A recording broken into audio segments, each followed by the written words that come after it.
हाँ करूँ।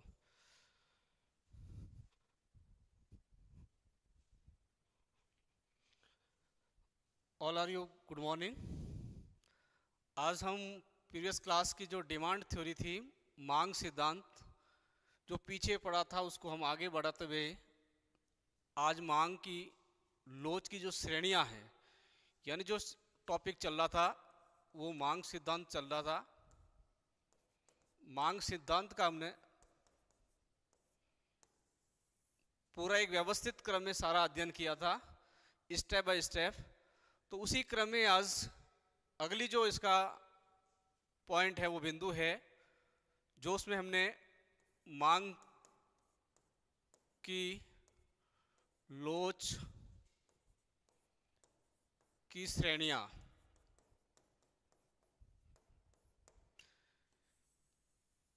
यानी मान लीजिए किसी वस्तु की जो मांग की कीमत लोच हम निकालते हैं, उस मांग की कीमत लोच की जो कैटेगरियां हैं, कोटियां हैं, श्रेणियां हैं, वो हम कितने भागों में डिवाइड करते हैं। जैसे लास्ट उसके प्रीवियस क्लास थी, उसमें हमने दो श्रेणियों के बारे में चर्चा की थी कि अगर मान लीजिए मांग की लोच इलास्टिसिटी, यानी पहली जो है, अगर ईपी का मान 0 है तो कौन सी लोच कहलाएगी। अगर ईपी का मान अनंत है तो क्या कहलाएगी। तीसरा है, अगर ईपी का मान 1 है तो कौन सी लोच कहलाएगी। चौथी, अगर ईपी इज ग्रेटर देन 1 है तो कौन सी कैटेगरी कहलाएगी। और लास्ट, अगर ईपी इज लेस देन 1 है तो कौन सी कैटेगरी है। यानी मांग की जो लोच की श्रेणियां हैं, उनको मोटे रूप से हम 5 भागों में विभाजित करते हैं, इसको डिवाइड करते हैं। अगर मांग की लोच हम गणना करने के बाद उसका परिणाम 0 आता है तो इसकी मांग की जो लोच की श्रेणियां हैं उसको बोलते हैं पूर्णतया बेलोच। पूर्णतया बेलोचदार मांग की लोच। और अगर मान लीजिए हम मांग की लोच का अगर परिणाम अनंत यानी इन्फिनिटिव आता है तो जो मांग की कैटेगरी कहलाएगी, श्रेणियां कहलाएगी, उसको बोलेंगे अर्थशास्त्र की भाषा में पूर्णतया लोचदार। पूर्णतया लोचदार जो है मांग की लोच की श्रेणी कहलाएगी। अगर मान लीजिए मांग की लोच जो कीमत लोच निकालेंगे और उसका परिणाम जो है, उसका रिजल्ट जो है 1 आता है तो उसको बोलते हैं इकाई लोचदार, यानी ये इकाई लोचदार कहलाएगा। और मान लीजिए मांग की लोच की हम गणना करते हैं, कैलकुलेट करते हैं और उसका रिजल्ट 1 से ज़्यादा आता है तो उसको बोलेंगे इकाई से अधिक लोचदार या अत्यधिक लोचदार कहलाएगा। इकाई से अधिक लोचदार।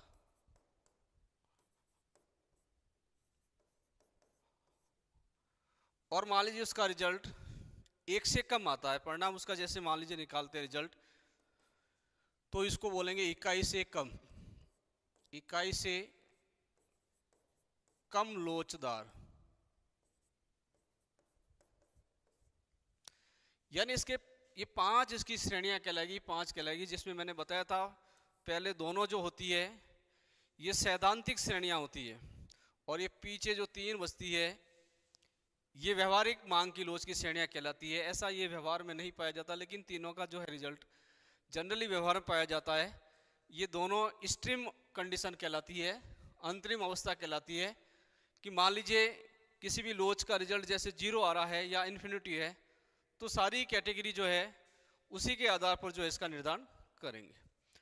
अब उसी के आधार पर मान लीजिए हम 1 बाय 1 का अध्ययन करेंगे। सबसे पहले ए पार्ट लेते हैं। अगर ईपी इजकल टू 0 है तो ये पूर्णतया बेलोचदार कहलाएगी, जो इसका हमने अध्ययन पिछली क्लास में कर दिया।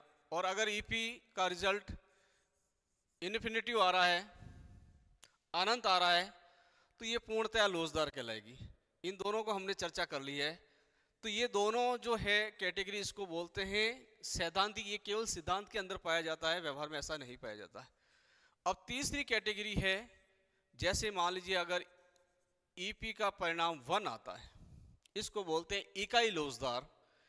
यानी हम किसी भी वस्तु की कीमत में एक निश्चित अनुपात में हम वृद्धि करते हैं तो उसकी मांग की मात्रा भी उसी अनुपात में बढ़ती है। यानी उसका जो रेशियो है, अनुपात है, वो अनुपात बिल्कुल इक्वल रहेगा। तो इसके कारण उसका रिजल्ट बनाएगा। जैसे हम बाय फॉर एग्जांपल लेकर इस चीज़ को भी प्रूफ करेंगे, सिद्ध करेंगे कि कैसे इकाई आएगा, इसका मांग वक्र किस प्रकार से होगा। तो जैसे मान लीजिए इसका डायग्राम बनाते हैं तो इस प्रकार से इसका डायग्राम बनेगा। वही बात है, हम कोई भी दो आर्थिक चरों की बात करेंगे, एक्स अक्ष पर कौन सा चर ले रहे हैं। जैसे मान लीजिए वस्तु की डिमांड डी ले लिया, डिमांड ऑफ जैसे मान लीजिए एक्स है तो यहाँ एक्स बता दीजिए। इधर कीमत ले रहे हैं प्राइस ऑफ एक्स, तो एक्स की कीमत और मांग ले रहे हैं। अब इकाई लोचदार बनाना तो ये हमें ध्यान में रखना है कि उसका मांग वक्र इस प्रकार से बनाएं कि दोनों अक्ष पर जो है उसका अंतराल बराबर, तो दोनों अक्षों को छूता हुआ इस प्रकार से उसका डिमांड कर्व रहेगा। ये किसी उसी वस्तु का मांग वक्र रहेगा। अब मान लीजिए स्टार्टिंग में इस प्रकार से उसका ये संतुलन था, ई या पी 0 था या डी 0 थे। अब कीमत में या तो वृद्धि कर दीजिए या कीमत में कमी कर दीजिए। जैसे कीमत में कमी हुई है तो उसी अनुपात में जो है उसकी मांग मात्रा बढ़ जाएगी, यानी P1 हो गया, ये D1 हो गया। तो यहां जो परिवर्तन हुआ उसको हम बोलेंगे डेल्टा P, और इधर जो परिवर्तन हुआ है उसको बोलेंगे डेल्टा D। ये दोनों इक्वल रहेंगे तभी तो रिजल्ट 1 आएगा।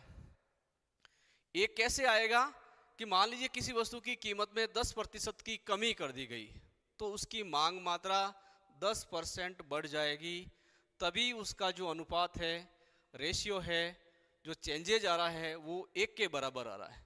तो इस प्रकार से ये देखेंगे। जैसे मान लीजिए इलास्टिसिटी का सूत्र क्या है, इलास्टिसिटी P बराबर हम लिखते हैं कि कीमत में प्रतिशत परिवर्तन अपॉन डिमांड में प्रतिशत परिवर्तन। ये मांग की लोच ज्ञात करने का, जो कीमत लोच ज्ञात करने का जो फॉर्मूला है, सूत्र है, इस रूप में भी लिख सकते हैं। तो यहाँ जैसे ये 10% कीमत में कमी की और मांग मात्रा भी कितनी बढ़ गई, 10%। अब इसी को हम अगर रिजल्ट में रखेंगे तो 10 भी ऊपर रहेगा, नीचे भी 10 रहेगा, करेंगे तो ईपी का मान कितना आ गया, 1 आ गया। तो 1 का मतलब ये इकाई हो गया, यानी एक निश्चित इकाई के अनुसार हम चेंज किया, उसी के अनुसार उसकी मात्रा दूसरी में भी चेंज हो गया। इस कारण से इसका परिणाम हमेशा क्या हो गया, इकाई के बराबर कहलाती है। ये इकाई लोचदार है। अर्थशास्त्र की भाषा में इकाई लोचदार जहां जहां वर्ड आता है, शब्द आता है, इसका मतलब ये चीज समझ लेना कि हम क्या कर रहे हैं, स्वतंत्र चर जैसे किसी वस्तु की कीमत में एक निश्चित अनुपात में हम वृद्धि करते हैं या कमी करते हैं, तो दूसरा पक्ष जो वस्तु की मांग मात्रा में उसी अनुपात में परिवर्तन होता है, जिसके कारण से उसका हमेशा रिजल्ट परिणाम 1 के बराबर आता है, 1 के बराबर आता है। तो उसको हम बोलते हैं इकाई लोचदार। क्लियर? इस प्रकार से ये सारी चीज इसकी क्लियर हो गई। अब उसके बाद में चौथी जो इसकी इलास्टिसिटी आएगी या ईपी आएगी, वो ग्रेटर देन 1, इकाई से अधिक। यानी हम मैथमेटिकल रूप से उसको प्रूव करेंगे तो लास्ट में उसका जो आंसर आएगा, जैसे उसका मान 1 से ऊपर आता है तो वो इकाई से अधिक लोचदार कहलाएगी। यानी हम जिस अनुपात में, जिस प्रतिशत में हमने कीमत में बदलाव किया था, उसके अनुसार उसकी मांग मात्रा में उस अनुपात से ज़्यादा परिवर्तन हुआ है, तभी उसका रिजल्ट इकाई से अधिक कहलाएगा, जिसको हम बोलते हैं अत्यधिक लोचदार मांग।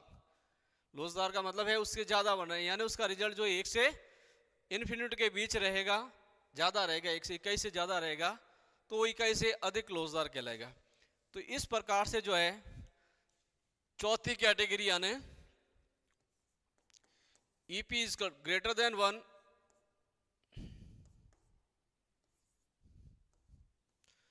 इकाई से अधिक लोचदार कहेगा। अब इसका जैसे मान लीजिए डायग्राम बनाते हैं, चित्र बनाते हैं, तो चित्र बनाते समय ये बात विशेष ध्यान रखनी है कि यहाँ हम जैसे डिमांड ले रहे हैं, इधर हम जैसे प्राइस ले रहे हैं।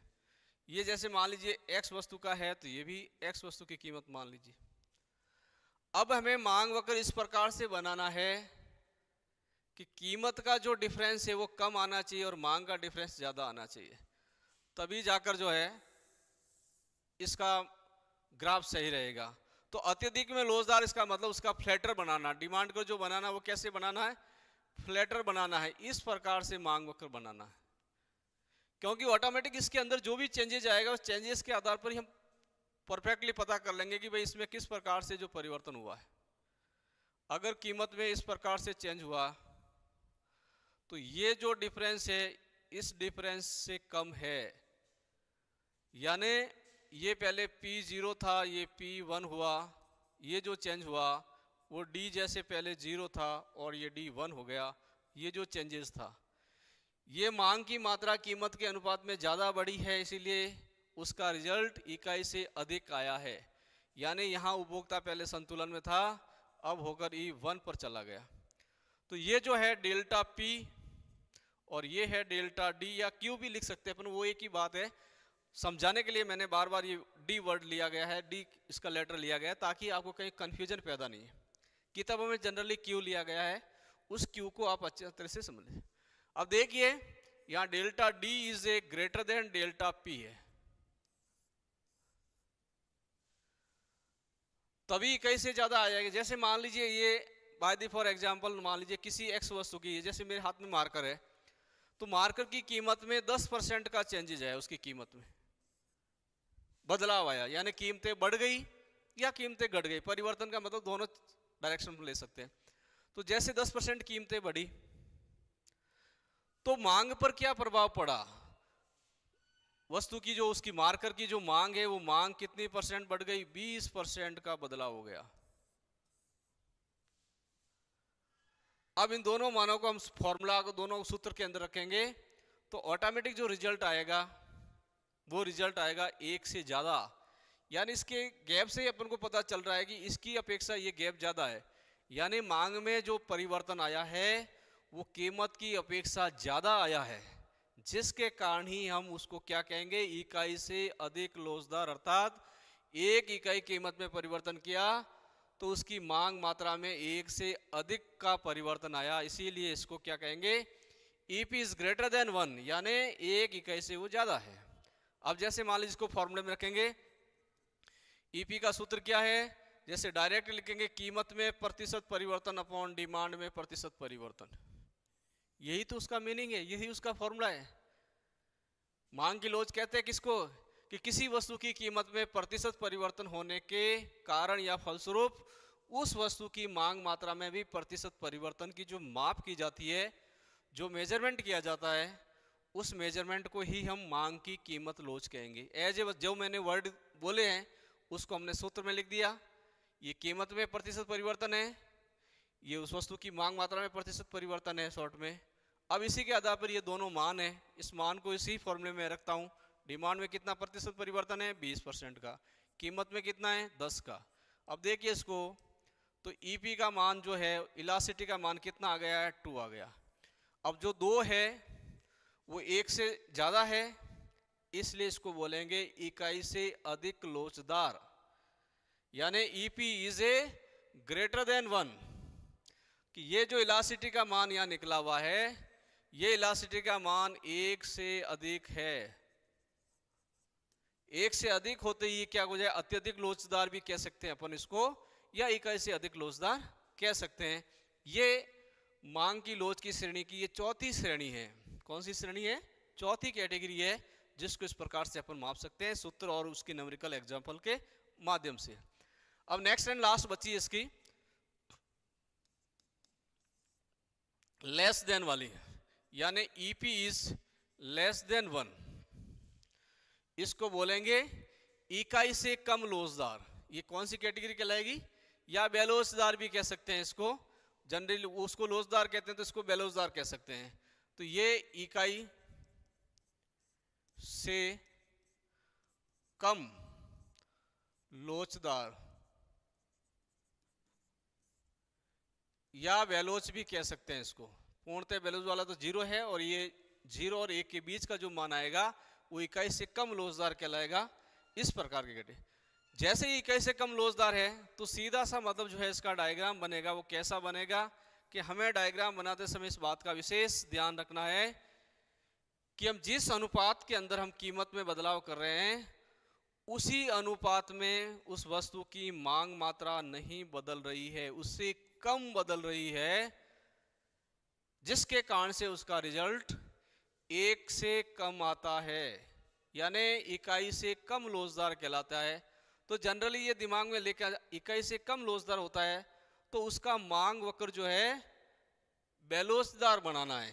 बेलोचदार का मतलब सीधा पूर्णतः बेलोचदार, पूर्णतः लोचदार, इन दोनों के बीच की कंडीशन बनती है वो किस प्रकार से, क्लॉकवाइज जैसे वो घूमता है उसके अकॉर्डिंग।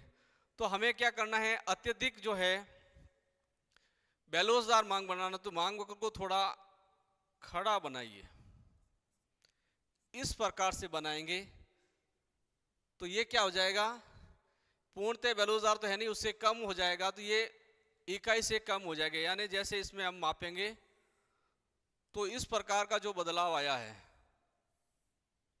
ये ई बिंदु पर उपभोक्ता था, यहाँ कीमत जैसे P0 थी, फिर कीमत को हमने घटाकर P1 कर दिया, पहले मात्रा D0 थी, बढ़कर वो D1 हो गई। अब देखिए इसके डायग्राम से ही लग जाता है कि हम जो यहाँ अंतर जो परिवर्तन कर रहे हैं वो ज़्यादा परिवर्तन है और ये परिवर्तन कम परिवर्तन है।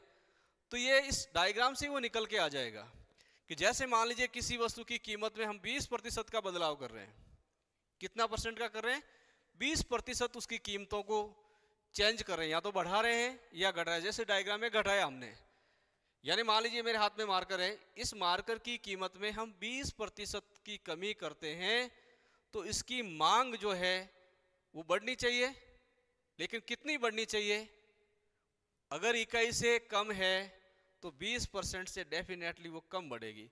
तो यहाँ केवल परिवर्तन कितना आ रहा है, 5% का आ रहा है। ये जो 5% परिवर्तन आया है ये परिवर्तन किस में है, डिमांड में प्रतिशत परिवर्तन है। और ये 20% का जो परिवर्तन आया है ये किस में प्रतिशत परिवर्तन है, मार्कर की कीमत में प्रतिशत परिवर्तन है। ये मार्कर की मांग में प्रतिशत परिवर्तन है।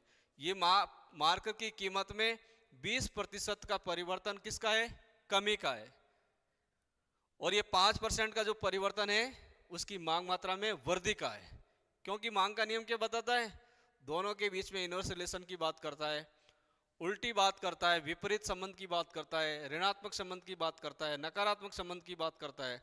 तो ये समझना है, इस प्रकार से चेंज। अब इसी को हम फॉर्मूले में रख लेंगे तो उसका रिजल्ट भी पता चल जाएगा, उसका ऑटोमेटिक रिजल्ट जो है 1 से कम आएगा। तो जैसे मान लीजिए ईपी का सूत्र क्या है, हम लिखेंगे कि उसकी कीमत में प्रतिशत परिवर्तन हो जाएगा तो उसकी डिमांड में प्रतिशत परिवर्तन। या मैंने कहा ने डी की जगह आप क्यू ले लेंगे कि उसको क्वांटिटी, वो क्वांटिटी किसकी है, मांग, यानी किसी वस्तु की क्वांटिटी की बात कर रहे हैं, डिमांड की बात। ये दोनों रिजल्ट इसमें लिख दूं, अगर कीमत में कितना % का बदलाव है, 20% का बदलाव है, और मांग में कितना बदलाव है, 5% का बदलाव है। अब इसको हल कर दीजिए, अगले स्टेप में 1/4 आ जाएगा, फिर भाग देंगे 0.25, ये इसकी मार्कर की इलास्टिसिटी निकल गई।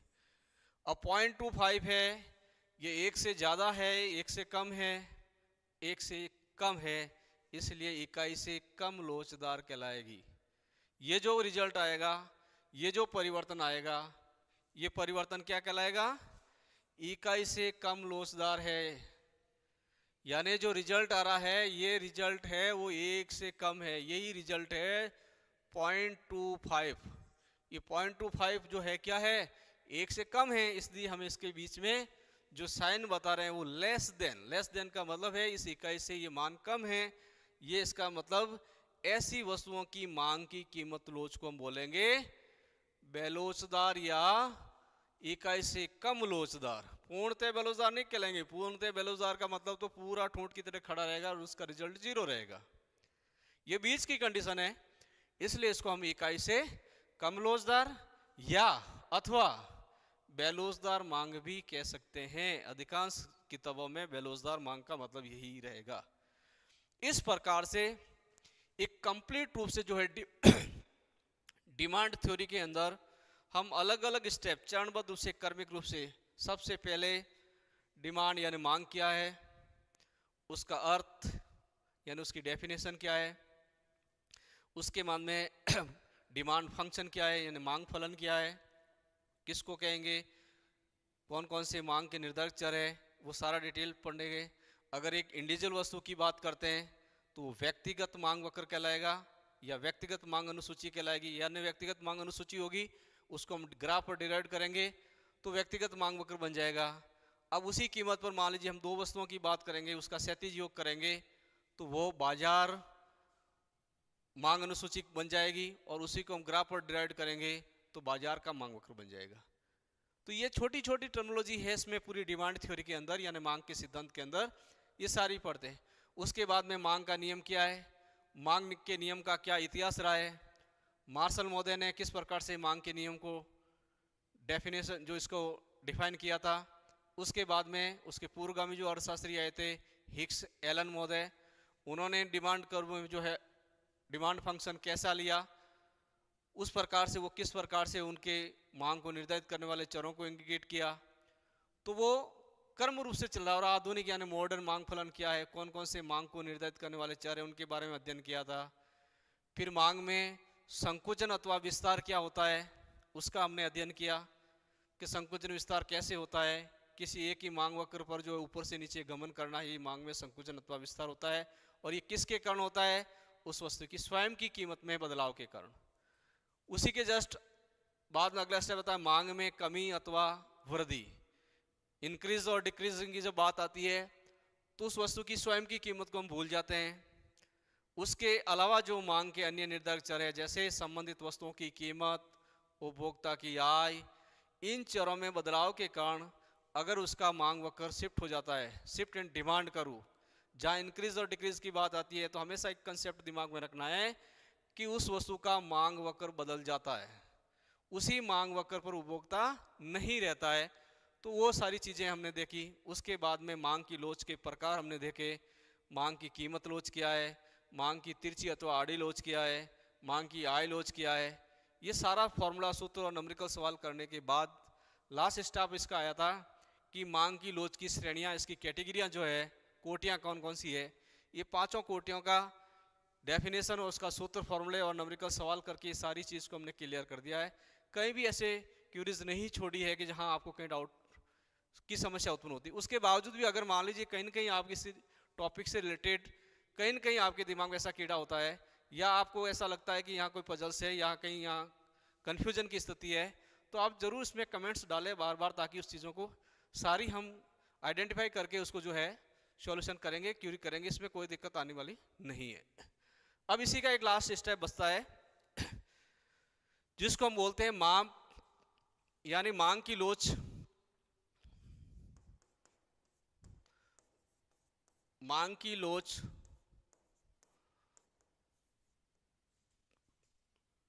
को मापने की विधियां,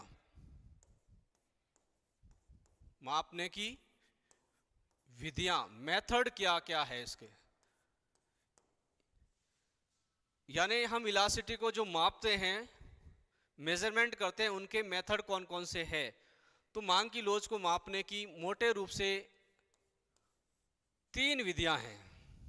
उन 3 विधियों के आधार पर यानी सबसे पहला जो है वो है कुल व्यय विधि। कुल व्यय विधि ये मार्शल महोदय द्वारा दी गई थी, टोटल आउटले मेथड इसका नाम कहते हैं अपन।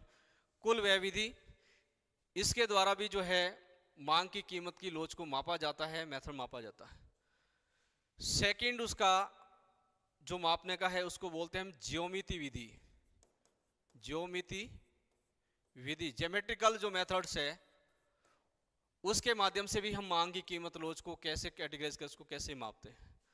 और थर्ड मेथड है इसका, उसको बोलते हैं प्रतिशत विधि।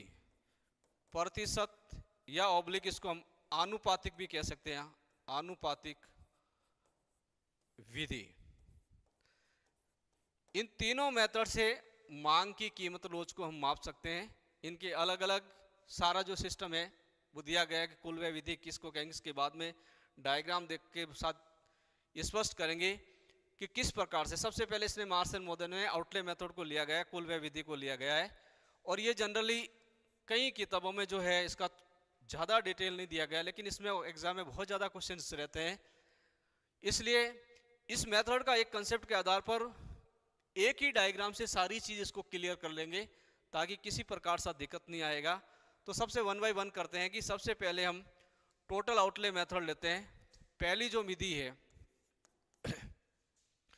इसको हम बोलेंगे कुल व्यय विधि।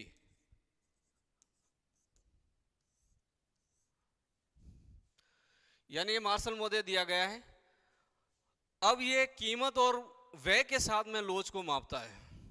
अब इसका एक ही डायग्राम बनता है। इस चित्र को आप व्यवस्थित तरीके से समझ लेंगे तो इससे संबंधित जितने भी क्वेश्चन बनते हैं एग्जाम में आपको कहीं दिक्कत। और ये चित्र जनरली जो हिंदी मीडियम की किताबों में नहीं मिलेगा।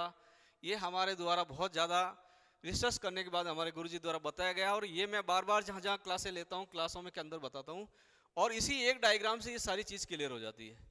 तो यहाँ एक्स अक्ष पर हम लेंगे टी, जिसको बोलेंगे टोटल एक्सपेंडिचर यानी कुल व्यय, और इधर जो है वाई अक्ष पर जो है उस वस्तु की लेते हैं कीमत, प्राइस। ये अब दोनों इन आर्थिक चरों के बीच में जैसा संबंध रहेगा उसके अनुसार एक कुल व्यय वक्र बनेगा। ये 3 पार्टों में बनता है, ये ध्यान रखना।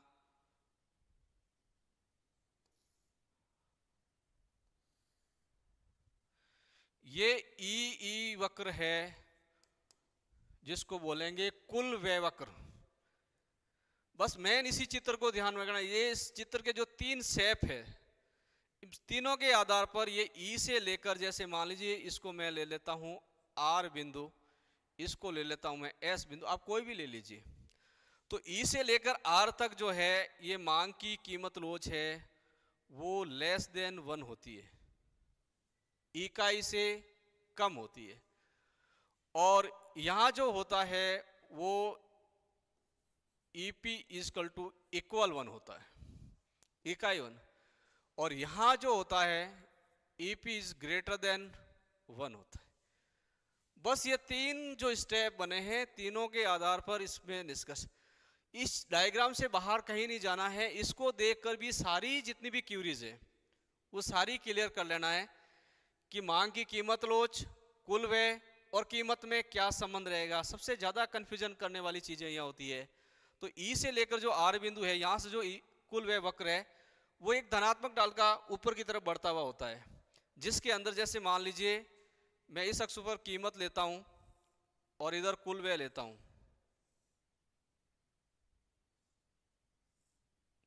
ये 3 कंडीशन जैसे मैंने ली। अब तीनों कंडीशन में जैसे जैसे वस्तु की कीमत बढ़ती है कुल व्यय भी बढ़ता है, कीमत घटती है कुल व्यय भी घटता है। तो ऐसी स्थिति में मांग की कीमत लोच क्या होगी? इकाई से कम होगी। क्या होगी? ये इकाई से कम होगी, यानी इस प्रकार की जो मांग की लोच है वो इकाई से कम होगी।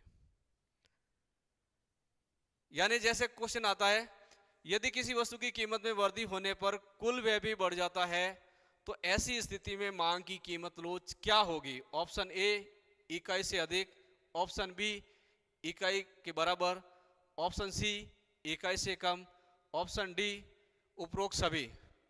तो इस दृष्टिकोण में आपको अगर आपके कंसेप्ट क्लियर है, डायग्राम आपको देखा गया है, ये सारी चीज समझी गई है, तो एक चुटकी का सवाल है। जस्ट ऐसा बनाया कि अच्छा कीमत बढ़ रही है कुल व्यय भी बढ़ रहा है, इसका मतलब मांग की कीमत रोज इकाई से कम होती है। इसका पूरा निष्कर्ष निकाल के देख लो इससे कंक्लूजन कि इसीलिए मैं कहता हूं कि इकोनॉमिक्स सब्जेक्ट केवल इतना सहज और सरल है, लेकिन इसको क्या करना है समझने की आवश्यकता है।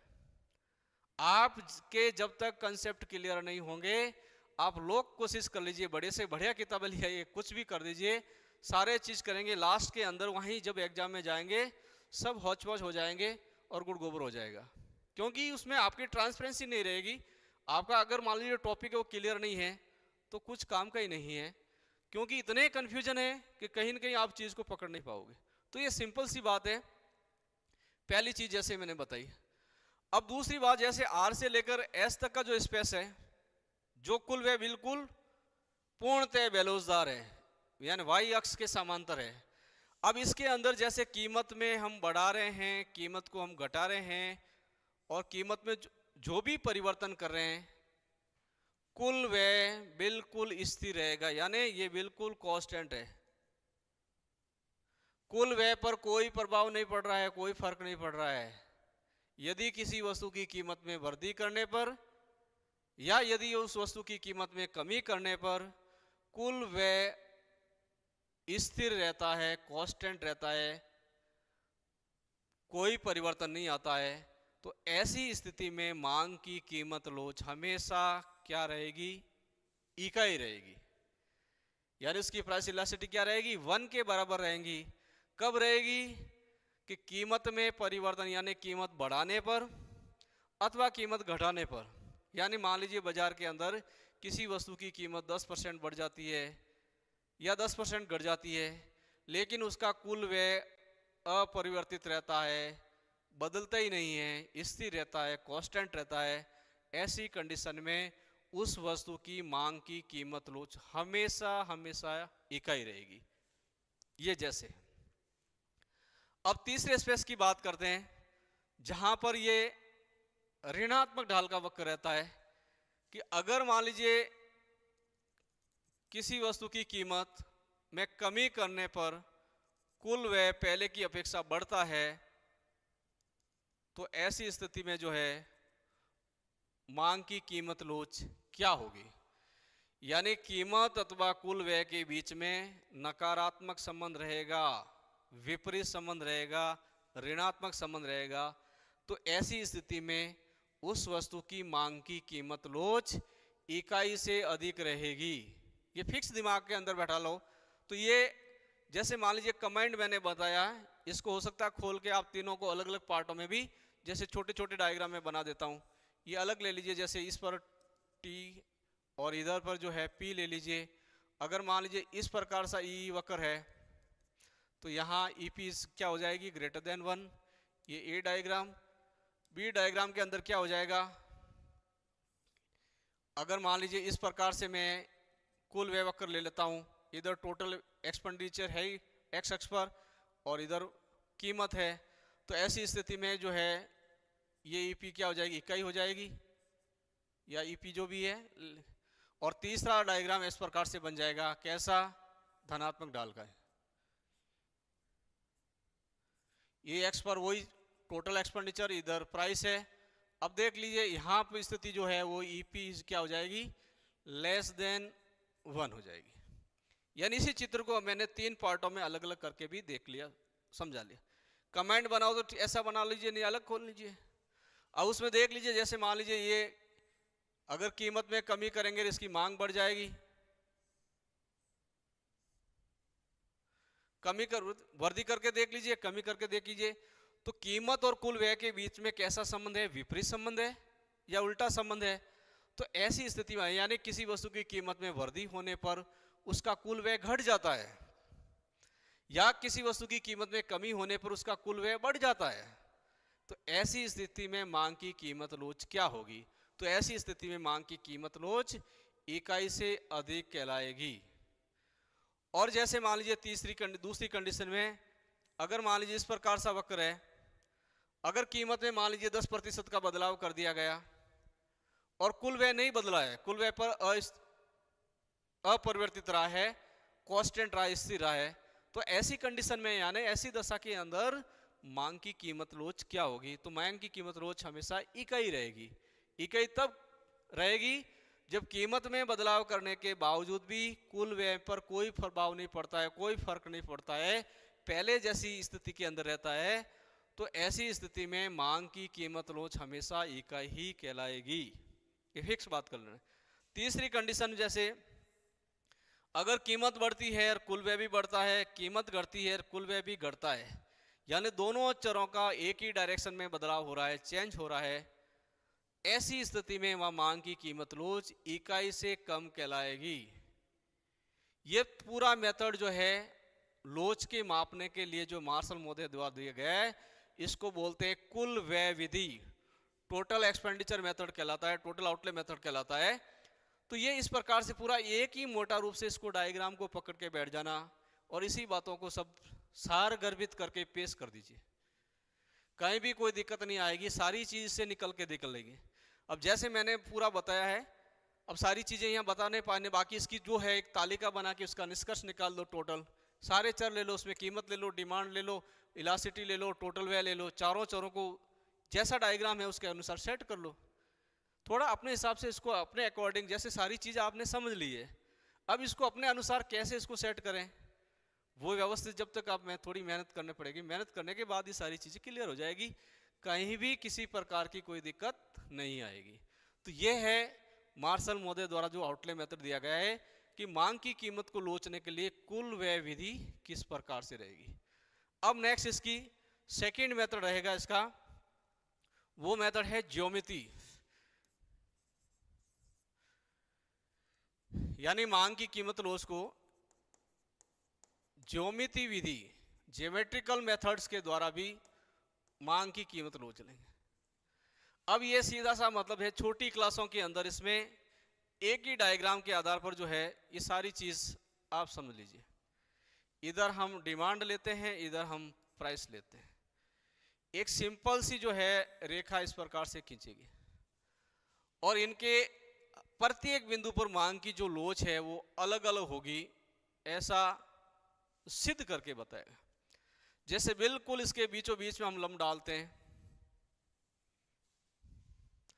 तो यहां मान जो है, यहां ईपी का मान हो वो ईपी बराबर 1 कहलाता है, इकाई कहलाता है। अब ज्योमेट्रिकल मेथड में क्या होता है, इसका सारा निष्कर्ष निकालने के बाद में ईपी का एक फॉर्मूला होता है lower segment upon upper segment, या इसको कहेंगे हिंदी के अंदर मैं लिख लेता हूं, यानी ईपी का बराबर क्या होता है, मांग वक्र का निम्न हिस्सा अपॉन मांग वक्र का ऊपरी हिस्सा,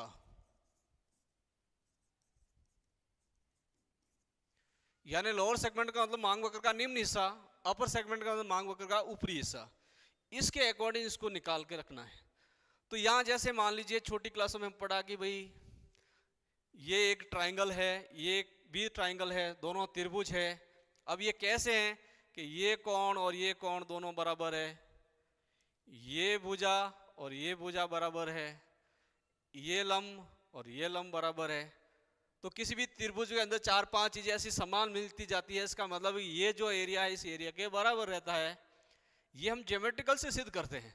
तो लास्ट के अंदर सारा निष्कर्ष निकालने के बाद में यही बचता है कि हम मांग की कीमत लोच किसी एक सरल रेखा के ऊपर, मांग वक्र के ऊपर अगर हम मांग की कीमत लोच को ज्ञात करेंगे तो उनकी किस प्रकार से रिजल्ट आएगा, श्रेणियां कैसे आएगी। तो यहाँ यही फॉर्मूला अपनाता है, लोअर सेगमेंट मतलब इस मांग वक्र का निम्न हिस्सा वो ऊपर आएगा और फिर मांग वक्र का ऊपरी हिस्सा, ऊपर वाला हिस्सा ऊपर आएगा। तो जैसे मान लीजिए मैं इस एक्स अक्ष पर अगर मांग की कीमत लोच ज्ञात करता हूं तो इस सूत्र के अनुसार क्या होगा, मांग वक्र का निम्न हिस्सा क्या था, 0 है, मांग वक्र के ऊपर पूरा कोई न कोई धनात्मक है। तो यहां जैसे मान लीजिए मैं 10 है तो इसमें इसका भाग लगाएंगे तो रिजल्ट क्या आ जाएगा, 0 आएगा कि नहीं आएगा। इसीलिए यहां मांग की कीमत लोच यानी ईपी का मान एक्स अक्ष पर 0 होता है।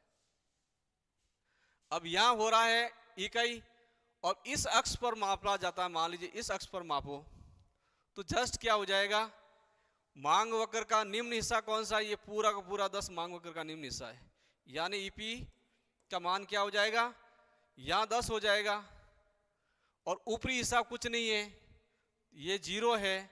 अब इसका इसमें भाग लगाएंगे तो रिजल्ट क्या आएगा, इन्फिनिटी आएगा कि नहीं आएगा। इसलिए यहां ईपी का मान वाई अक्ष पर क्या होता है, अनंत होता है, लेटा हुआ 8 होता है। इन्फिनिटिव कहलाता है। कई किताबों में देखो कि ये सारी चीजें दिखेगी, लेकिन ये आया कैसे, ये बहुत कम लोगों को पता रहता है कि मैन जो है डिराइव्ड कैसे हुआ, व्युत्पन्न कैसे हुआ, इसकी जड़ कहाँ से है। जिंदगी में कभी चीज ये भूल नहीं पाते हैं, क्योंकि हमें कोई भी चीज आता है उसका बैक इतिहास अगर हमें पता रहता है तो चीज जो याद करने में बहुत आसान रहती है और उससे सारा कंसेप्ट क्लियर होता है। अब उसके इर्द गिर्द जितनी भी चीजें हैं आप पढ़ेंगे तो फटाफट उस चीज को पकड़ लेंगे, कहीं भी कोई दिक्कत नहीं आएगा। तो इस एक्स अक्ष पर मांग की कीमत लोच 0 है और वाई अक्ष पर मांग की कीमत लोच इन्फिनिटी है। ये कैसे आई है, मैंने एग्जाम्पल उदाहरणों की सहायता से बता दिया गया। ये फॉर्मूला याद करना है। अगर थ्योरेटिकल में याद करेंगे तो मांग वक्र का निम्न हिस्सा, मांग वक्र का निचला हिस्सा और मांग वक्र का ऊपरी हिस्सा यानी उपरला हिस्सा, ऐसे साधारण भाषा में भी अपन इसको याद कर सकते हैं। अब जैसे लोअर सेगमेंट के अंदर मांग वक्र का निम्न हिस्सा है, तो यहाँ तो बिल्कुल जो है 0 रिजल्ट कैसे आया, क्योंकि नीचे वाला 0 है, ऊपर वाला टोटल मान लीजिए 10 मीटर के बराबर मान लिया, कोई भी हमने मान 10 मान लिया, तो इसमें इसका भाग लगाएंगे तो रिजल्ट 0 आएगा। इसलिए यहाँ ईपी का मान क्या है, 0 है। कहाँ पर, एक्स अक्ष पर। जस्ट उसके दूसरी कंडीशन में वाई अक्ष पर जो है ईपी का मान इन्फिनिटी कैसे आया, इस प्रकार से आया। ये दोनों कंडीशन एक्सट्रीम कंडीशन कहलाएगी। इनके बीच में जितने भी जो मान आएगा जिसको हम बोलेंगे व्यवहारिक मांग की लोच की श्रेणियां। तो यहां कंप्लीट हमने एक प्रूफ कर दिया था कि इकाई लोच कैसे आई। अब 0 और इसके बीच में क्या जो भी मान निकालेंगे वो मान हमेशा ईपी इज लेस देन 1 कहलाएगी। ये बात तो हिडन है। कैसे आई, जैसे मान लीजिए इस पॉइंट पर निकालेंगे तो ये मांग वक्र का निम्न हिस्सा हुआ और ये मांग वक्र का ऊपरी हिस्सा हुआ, तो इसका मतलब क्या हुआ, ऊपर वाला हिस्सा ज्यादा है, यानी lower segment is less than upper segment. तो हमेशा रिजल्ट क्या आएगा, इकाई से कम आएगा। तो यही कंडीशन बनी, यहाँ मापो चाहे यहाँ मापो, यहाँ मापो, यहाँ से लेकर यहाँ तक जो है जो भी मांग की लोच की श्रेणी निकलेगी वो इकाई से कम लोचदार कहलाएगी, यानी ईपी इज लेस देन 1 कहलाएगी। ये चीज हमने प्रूफ करके बता रही है। ये कौन सा मेथड है, ज्योमेट्रिकल मेथड है। ज्योमिति विधि द्वारा हम किसी भी जो है एक सरल रेखा पर जो है मांग की कौन कौन सी कीमत की लोच की श्रेणियां वो ज्ञात कर दें। अब इकाई से लेकर इन्फिनिटी के बीच निकलेंगे। जैसे मान लीजिए यहाँ लोच निकालनी है तो यहाँ ईपी इक्वल टू क्या हो जाएगी, ग्रेटर देन 1। ये इकाई से अधिक कहलाएगी। अब इकाई से अधिक कैसे कहलाएगी कि भाई मान लीजिए इस पॉइंट पर, जैसे ये आर पॉइंट है, अब आर पॉइंट पर हम लोच निकालेंगे तो सबसे पहले उसका फॉर्मूला पर जाएंगे। क्या इसका सूत्र है, तो मांग वक्र का निम्न हिस्सा बटा मांग वक्र का ऊपरी हिस्सा। तो मांग वक्र का निम्न हिस्सा कितना, इतना है, और मांग वक्र का ऊपरी हिस्सा इतना सा है। तो ये रिजल्ट ज्यादा है और ये रिजल्ट कम है, तो स्वाभाविक चीज है अगर इसको भाग लगाएंगे तो हम क्या हो जाएगा, रिजल्ट इकाई से ज्यादा आ जाएगा। यानी मांग वक्र का हिस्सा जैसे मान लीजिए 8 है और ऊपरी हिस्सा 2 है, तो इसमें भाग लगाएंगे तो कितनी आएगी, रिजल्ट 4, यानी ईपी का मान इकाई से अधिक आ गया, ये 4। और ये वाली कंडीशन में मांग वक्र का कम हिस्सा में क्या हो जाएगा, जस्ट उल्टा हो जाएगा, 2 ऊपर हो गया और 8 नीचे हो गया। इसमें इसका भाग लगाएंगे तो कितना आ जाएगा, कम आ जाएगा, 0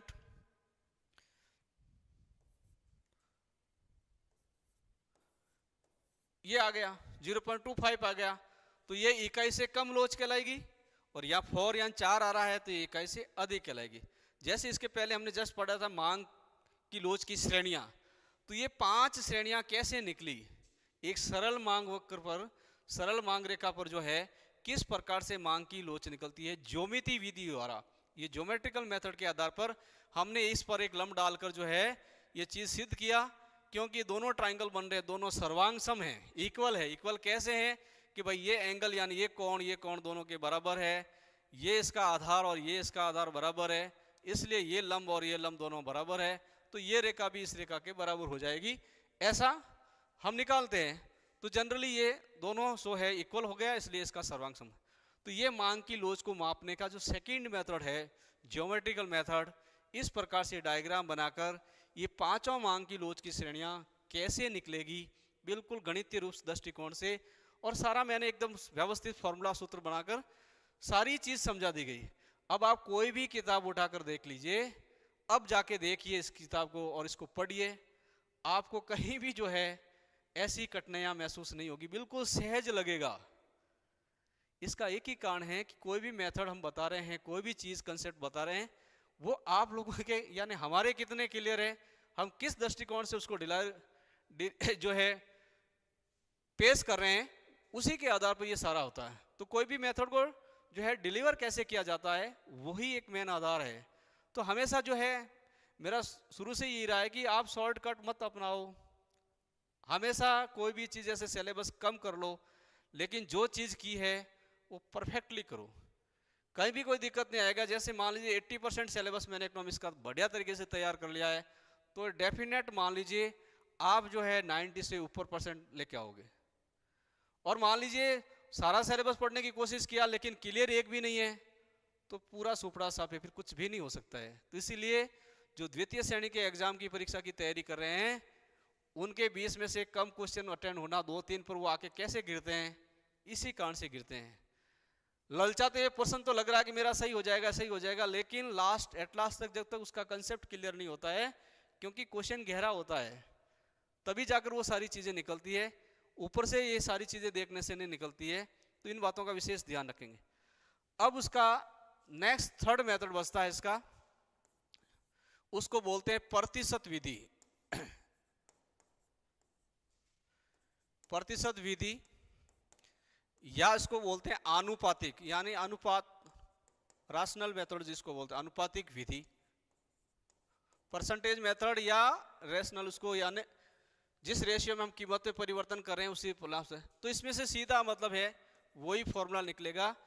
हम गणितीय रूप से किसी भी चीज को मापेंगे तो यह कंडीशन बनेगी लास्ट में वही, पहले जैसे मान लीजिए कीमत कितनी थी, फिर चेंज की कीमत में कैसा चेंज, परसेंटेज चेंज, पहले जैसे क्वांटिटी कितनी थी, फिर चेंज हुई क्वांटिटी में, कैसी क्वांटिटी में चेंज या डिमांड में कैसा परसेंटेज चेंज। अब इसके अगले रूप में इसको रखेंगे तो डेल्टा क्यू अपॉन क्यू, ये इसको उल्टा हो जाएगा, पी ऊपर चला जाएगा, डेल्टा पी आ जाएगा, ये 100 से 100 कैंसिल हो जाएंगे। फिर अगले स्टेप में क्या, डेल्टा क्यू को अपन इधर ले लीजिए और डेल्टा पी इधर ले लीजिए, गुणा पी और क्यू। ये जो निकला है ये ईपी का सूत्र निकला। इसी को हम मांग की कीमत रोज ज्ञात करने का फॉर्मूला अथवा सूत्र मापते हैं, यानी किस प्रकार से मांग की कीमत रोज ज्ञात की जा सकती है। तो ये प्रतिशत विधि की यानी आनुपातिक विधि से अगर मान लीजिए किसी वस्तु की कीमत में 10% का हम बदलाव कर रहे हैं या परिवर्तन कर रहे हैं, परिवर्तन अथवा बदलाव के अंदर दो शब्द छिपे हुए रहते हैं, हिडन रहते हैं अर्थशास्त्र के। परिवर्तन जहाँ शब्द आता है ना अर्थशास्त्र में, जहाँ जहाँ परिवर्तन आता है उसके अंदर दो शब्द हिडन रहते हैं, छिपे हुए रहते हैं। या तो उस आर्थिक चर में हम वृद्धि कर रहे हैं या उस आर्थिक चर में हम कमी कर रहे हैं। तो नेक्स्ट वाले आर्थिक चर पर क्या प्रभाव पड़ेगा, उसमें भी दो इफेक्ट आएंगे, या तो आएगा इंक्रीज का या आएगा डिक्रीज का। तो कीमत में 10% का बदलाव किया, किसमें, प्राइस में, तो जो है क्वांटिटी या डिमांड कितनी बढ़ गई, अगर 20% बढ़ गई तो ये तरह से सूत्र के अंदर रख लेंगे, रेशियो के अंदर रख लेंगे, उस पर आधार पर जो है मांग की आनुपातिक विधि या प्रतिशत विधि को मापेंगे। यानी शॉर्ट के अंदर यानी ईपी का सूत्र क्या हो जाता है कि कीमत में प्रतिशत परिवर्तन अपॉन डिमांड में प्रतिशत परिवर्तन, बस दोनों का रेशियो मापते हैं, दोनों का अनुपात मानते हैं, इसलिए इसको आनुपातिक अथवा प्रतिशत मेथड कहेंगे। तो कोई भी चीज जैसे मान लीजिए ये सारा फॉर्मूला हो गया, फॉर्मूले के अकॉर्डिंग अगर उसका रेखा गणितीय दृष्टिकोण से देखा जाए, डायग्रामेटिकल मेथड का भी यूज करके हम उसको रिप्रेजेंट करेंगे। यहाँ जैसे क्वांटिटी लेते हैं, इधर प्राइस लेते हैं, ये ऐसा डिमांड करू है, कीमत यहाँ है, फिर कीमत में कमी कर दी है तो मांग भी बदल गई है। तो यहाँ उपभोक्ता पहले ई बिंदु पर था, वहाँ ई से E1 पर चला गया। पहले कीमत जैसे मान लीजिए यहाँ 100 रुपये कीमत थी, घटकर जैसे 50 हो गई। पहले मात्रा जैसे इसकी 60 थी, अब बढ़कर जैसे मान लीजिए उसकी 100 हो गई। कोई भी एग्जाम्पल हो सकता है। तो इनमें जो परिवर्तन आया ये डेल्टा पी कहलाएगा, इसमें जो परिवर्तन आया वो डेल्टा क्यू कहलाएगा। आरंभिक कीमत कौन सी है, ये आरंभिक मांग मात्रा कौन सी है, बस उस सूत्र में मान रख दीजिए। इस प्रकार से अगर मान लीजिए हम मेथड से हल करते हैं तो इसको बोलते हैं हम आनुपातिक या प्रतिशत विधि द्वारा मांग की कीमत लोच ज्ञात करने की विधि या मेथड। यानी इसका आप रख के लीजिए, मांग ईपी बराबर delta Q upon delta P गुणा पी अपॉन क्यू, ये इसका फॉर्मूला है। अब इसी में से निकाल लीजिए डेल्टा क्यू कितना आएगा। डेल्टा क्यू कैसे निकालेंगे? डेल्टा क्यू का डेल्टा जहां जहां शब्द लगता है इसका मतलब है क्यू के अंदर परिवर्तन, और डेल्टा पी के आगे लगा तो पी में परिवर्तन। ये परिवर्तन कैसा है? यानी Q zero minus Q one, P zero minus P one. यानी ये जीरो जीरो वाला जो है पहली वाली आरंभिक कीमत और आरंभिक मांग मात्रा, और Q1 और P1 का मतलब है नवीन जो है मांग मात्रा और नवीन कीमत क्या है। इन दोनों के बीच का जो डिफरेंस है वो परिवर्तन को मापता है, चाहे डेल्टा क्यू कह दीजिए चाहे डेल्टा पी कह दीजिए। और हमेशा परसेंटेज यानी प्रतिशत हमेशा निकालते हैं तो आरंभिक जो दी गई है उसी के आधार पर निकलते हैं। तो Q0 और P0, ये जो P और Q का मान है वो 0 वाला मान आएगा। या बहुत सारे लोग कंफ्यूजन होता है कि सर ये P का मान कहाँ से लाएंगे, Q का मान कहेंगे, क्योंकि हम परसेंटेज निकाल रहे हैं किसी चीज का, तो परसेंटेज हमेशा आरंभिक चीज पर निकलता है कि पहले मेरे इतने नंबर थे अब बढ़कर इतने हो गए तो कितने प्रतिशत का बदलाव आया। एक जनरल चीज है ये, 7th 8th क्लास की जो मैथमेटिक्स पढ़ते हैं ना गणित में, उसी के आधार पर है। तो डेल्टा पी का मान ये निकाल दिया, कितना आ गया, क्यू का मान कितना हो गया 40, और इसका मान कितना आ गया 50। बस अब चारों मान है हमारे। डेल्टा पी कौन सा था? ये P0 था, और ये Q0 था, ये P1 है, ये Q1 है। तो हमें क्या चाहिए? Delta Q. तो डेल्टा क्यू कहाँ पड़ा? ये पड़ा, ये मान रख दो यहाँ 40 ऊपर। फिर डेल्टा पी का मान कहाँ पड़ा? ये पड़ा, ये रख दो 50। अब ये P कौन सी वाली लेनी है? आरंभिक कीमत लेनी है। जैसे P0 लिया तो P0 कितना है? 100 है, और Q0 भी आरंभिक लेना है, कितना है? 60 है। बस ये सारे मान रख दिए। अब हमारी तरफ से कुछ नहीं करना है, इसको जोड़ बाकी गुणा भाग जो भी है वो करना है, जो दूसरी क्लास का टॉपिक है। इन दोनों को गुणा किया ऊपर से तो इस प्रकार से आ गया, इन दोनों को गुणा किया,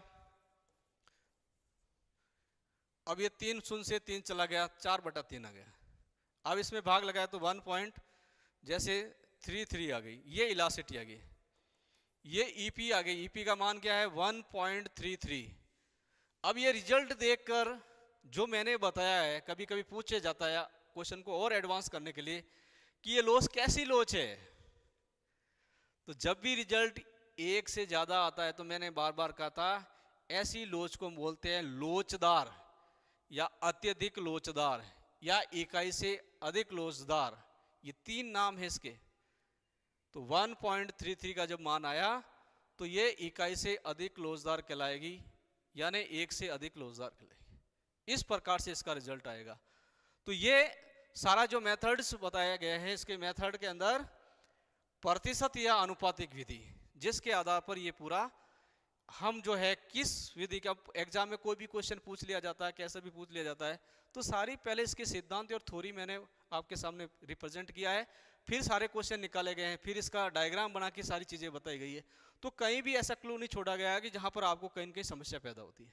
तो इस प्रकार से आज ये अपना एक पूरा डिमांड थ्योरी वाला टॉपिक कंप्लीट होता है।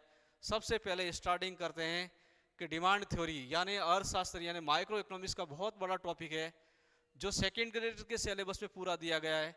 विभिन्न प्रकार के महाविद्यालय और विश्वविद्यालयों के जो एग्जाम देने वाले फर्स्ट ईयर सेकेंड ईयर जितने भी सेमेस्टर के एग्जाम हैं, उसमें व्यवस्थित तरीके से पूरा ये टॉपिक दिया गया।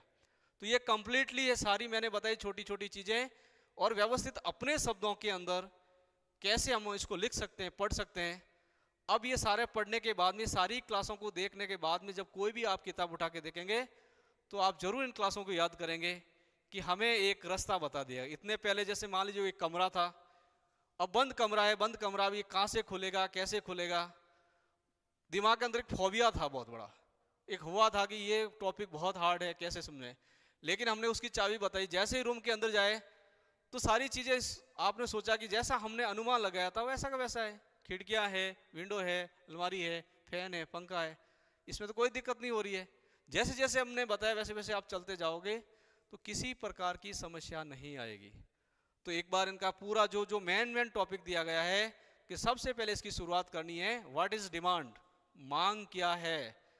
तो अपने शब्दों में पहले मांग के अर्थ एवं परिभाषा को बताना है, फिर मांग और मांग मात्रा क्या है, फिर मांग में संकुचन, मांग में विस्तार है, मांग फलन क्या है, और इसमें बहुत बड़ा रोल रहता है एक मांग फलन का। मैंने बता दिया अर्थशास्त्र के अंदर बहुत सारे मांग फलन होते हैं।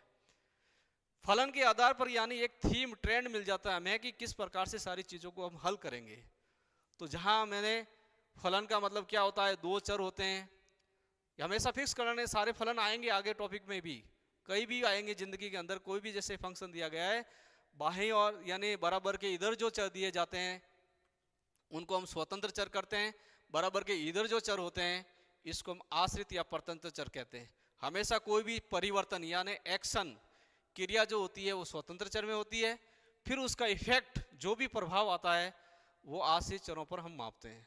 तो यहाँ बहुत बड़ा रोल रहता है मांग फलन। फिर मांग फलन को निर्धारित करने वाले यानी मांग, किसी वस्तु की मांग मात्रा को निर्धारित करने वाले कौन कौन से कारक है, उन सभी कारकों को पढ़ना है। जैसे मैंने बताया, उस वस्तु की कीमत, संबंधित वस्तु की कीमत, उपभोक्ता की आय, फैशन, हैबिट वगैरह, ये सारा जो n वेरिएबल्स है इनको अच्छी तरह से देख। फिर मांग का नियम क्या है, फिर मांग में कमी अथवा वृद्धि क्या है, संकुचन अथवा विस्तार क्या है, फिर मांग की कीमत लोच क्या है, इसकी कौन कौन से प्रकार, टाइप्स ऑफ इलास्टिसिटी, उसके बाद में इसकी कैटेगरीज, श्रेणियाँ, कोटियाँ, और लास्ट में ये मेथड। आज तीनों मेथड हमने कंप्लीट करा दिया। इस प्रकार से आज के ये टॉपिक कंप्लीट हो जाता है। अब इस टॉपिक से रिलेटेड मान लीजिए आपको कहीं भी डाउट है तो आप चैनल को सब्सक्राइब करते समय अपना कमेंट्स जरूर डालें, और आपको कितना समझ में आया है, कैसा समझ में आया है, तो ये जरूर आप जो है उसमें पॉजिटिव जो है कमेंट्स जरूर डालना, ताकि हमें भी एक मोटिवेशन मिलता है और अच्छी मेहनत करके जो है कोई भी चीज़, जैसे मान लीजिए इतने एफर्ट्स के बाद में ये चीज़ हम यहाँ लाके आपके सामने डिलीवर कर रहे हैं, तो कहीं ना कहीं उसका जो है थोड़ा रिजल्ट भी मिलना चाहिए, ताकि हम और आपके लिए बेहतर कर सकें, ऐसा हमारा मानना है। इन्हीं शब्दों के साथ आज हम एंड करते हैं। Thank you.